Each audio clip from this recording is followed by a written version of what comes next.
The questioning now over, I heard a strange scratching noise behind me. When I turned, there was our dog Chewy dragging something across the floor in her mouth. It was one of Teddy's model cars. "Give me that, Chewy," I said, and I pulled it out of her teeth. "Teddy," I hollered, "stop leaving your toys where Chewy can get them." "I'm right here," Teddy said. "You don't have to shout." He was scribbling in a notebook that looked a lot like mine. "What are you doing?" I asked him. He shut his notebook. On the cover he'd written, "Teddy's Clues."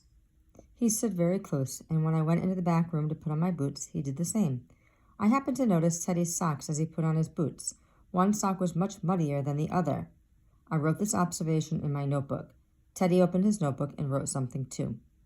I went out to the backyard with Teddy following closely behind me.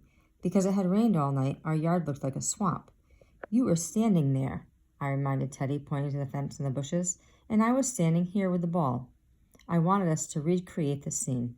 I guided Teddy over to the fence, then I stood at the edge of the patio and pretended to throw a fly ball. "I know where it is," Teddy suddenly cried out.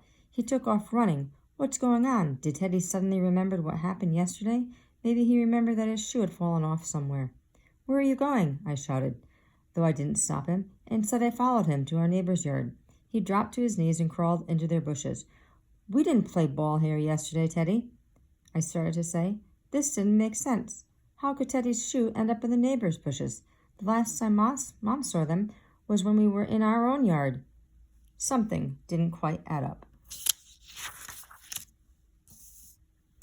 Question 2. Now that you have read a little more, what do you think will be the solution to the mystery at the end of the story?